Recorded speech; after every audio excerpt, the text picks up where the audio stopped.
Tim and Mary here of the Knots Network. Yes! We are here at SeaWorld San Diego. We are here to get a construction tour of the Arctic Rescue new roller coaster coming spring, opening soon. The track is complete. We can't wait to check it out. Before we begin, we're going to give a huge shout out to our Patreon supporters, SoCal Fun Seekers, CDR Farsight, and our newest one, Starport 55. Yay! Thank you guys. Hey guys, we are all suited up with hard hats and vests. And Tim's and gloves. And gloves. Everyone is all suited up for the construction tour. Suited up. That Arctic Rescue is coming to SeaWorld San Diego to join our other family of coasters. So today we wanted to give you another sneak peek of what's happening at SeaWorld. We have very exciting updates to show you. There was a lot of dirt last time, but you will see today we have been very busy. Is Jim Lake, our park president of SeaWorld San Diego. Let's talk about Arctic Rescue. It's our park's 6th roller coaster, and it's really designed to be family friendly. It's got a 48-inch height requirement. We're thrilled. I think it's a perfect fit for what we offer, and I'm really excited about it opening. When designing this attraction, the intent was really to provide a fun and unique educational experience so our guests can learn more about the issues that the animals here in the Arctic are dealing with due to climate change, global warming. And what I really love about the way this is set up, after you experience the ride, you get a chance to go through the exhibit and see these magnificent beluga whales, our ring seals, and our walruses, and really learn about those animals. So it's just a great tie-in, and it's going to be a really, really great experience. The straddle-style snowmobile seats allow for an immersive ride experience with heights up to 30 feet and 2,800 feet of track.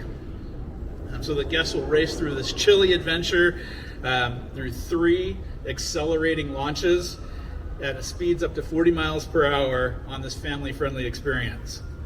The ride was manufactured by Intamin WorldWide and constructed by our friends at Clark Construction.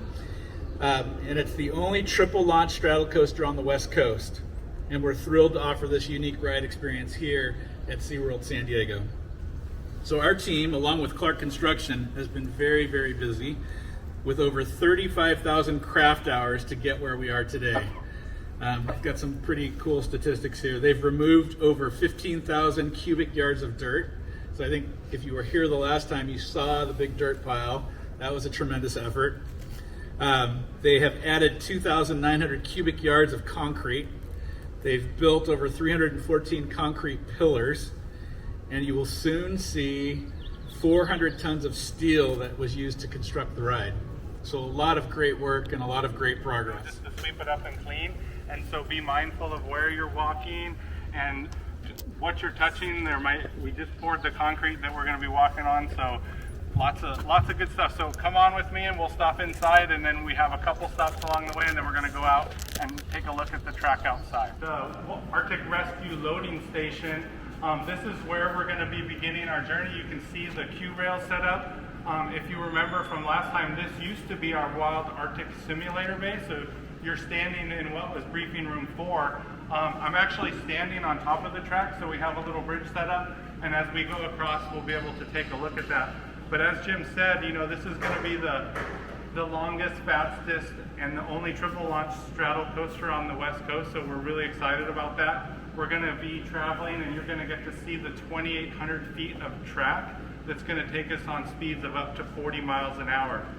And we were very mindful when we were designing this ride. We wanted to make sure it was going to appeal to a wide range of our guests, and so it got to different kids, and the height requirement is going to be only 48 inches, so that'll allow it for a lot more of the family to go on it. So while you're navigating the twists and the turns, you're going to be actually sitting on it, the coaster, and straddling it like you'd be riding a real snowmobile, and you're going to be traveling around an Arctic base station.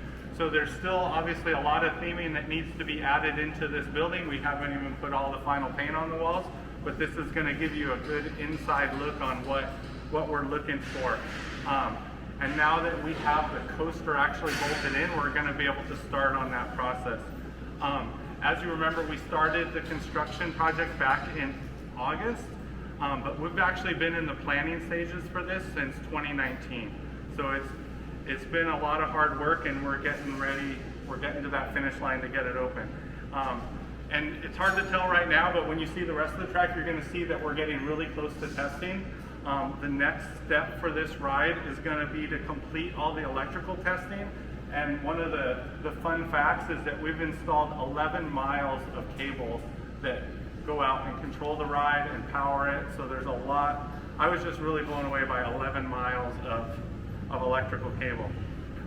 So you can understand that this ride is, with that much cabling, is very sophisticated, and the commissioning can take a while to get all the sensors and tuned just right. And when we go outside, you're going to see the more than 315 concrete pillars that are holding up the ride, and those are all connected with one giant mat slab. And so when we get outside, Trevor will have some more interesting facts about the construction, and will be available to answer any questions. Trevor Gerard, project manager, Clark Construction. So, as Clark Construction, what do you do?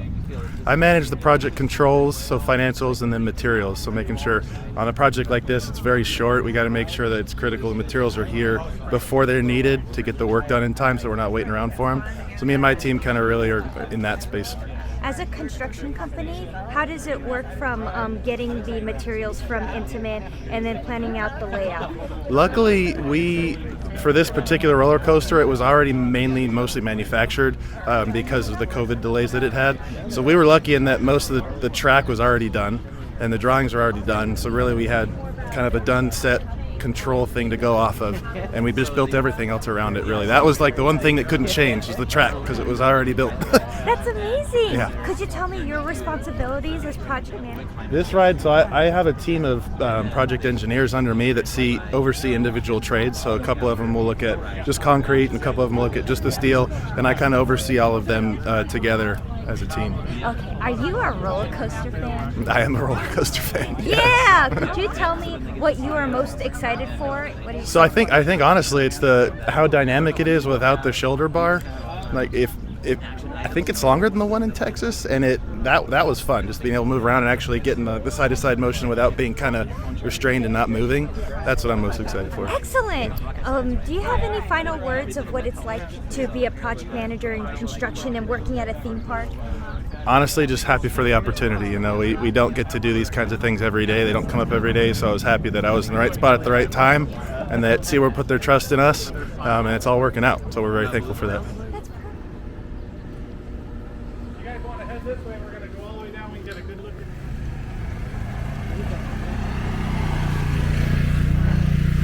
Look at that link right there. Mm-hmm. Intamin track.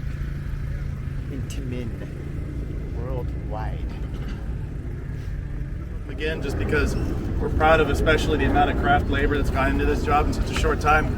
35,000 craft hours in 9 months, just under 10 months, is impressive in any job despite the scale. So we're really proud of all the men and women who come out here and actually make the work happen. But what actually is happening out there right now, we'll be able to look out and see afterwards, but we're just finishing up final terminations on that 11 miles worth of cable to all the drive motors for the different launches. So you see the electricians out there just fixing up the motors, getting those finished up. Really, right at this point, we got landscaping and irrigation going in. As soon as the rain gives us a second, we'll really get into theming and start making this thing look like the experience it's going to end up being. My name is Patrick Sanford. I work with Clark Construction. I'm the superintendent for the project. Could you tell me what being the superintendent for the project means? Yeah, so I put together our schedule, our site logistics. I kind of help coordinate the construction process with all of our subcontractor partners here. Now I work alongside Trevor, who's kind of on the project management side, doing material tracking and the financials for the job. That's amazing. Are you a roller coaster fan? Not really, to be honest, but I've become more of a fan after working here and kind of seeing how it all gets put together. It's been a pretty cool and a fun job, and we've definitely had to do some of our own like homework on other similar roller coasters. So I've had to go ride other coasters in other places similarly to kind of see how things get put together, see how it feels, and get a better understanding of how we build this one. That's amazing. Could you tell me how it was working with Intamin? Yeah, working with Intamin's been great. They got a lot of really detailed drawings, and the main person that we work with has been really helpful and communicative. So anytime I need something answered, I give him a quick call, and he's been able to help us out. So they're going to be coming later this week to kind of check out, once we're wrapping up with electrical, to give us a punch list of what's left for them to start checking inputs and outputs from the control panels kind of around the whole site. So yeah, they're going to be here a little bit later this week. That's amazing. What are you most excited for this ride? I think I'm most excited, obviously people riding it is going to be cool to kind of see that after, we put it all together.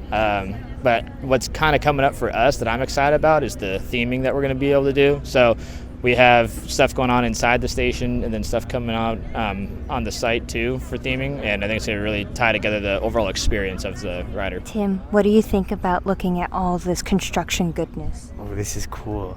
It's fun to see the ride complete now. I'm excited. Looks like it's going to be a lot of fun. All these turns. Yeah. Twists and turns.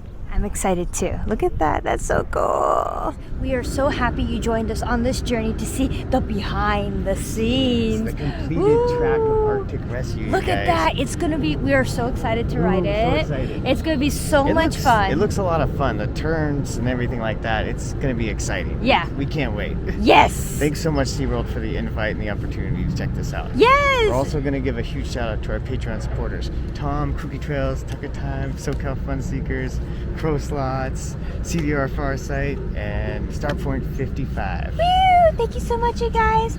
And we shall see you all soon at a theme park soon.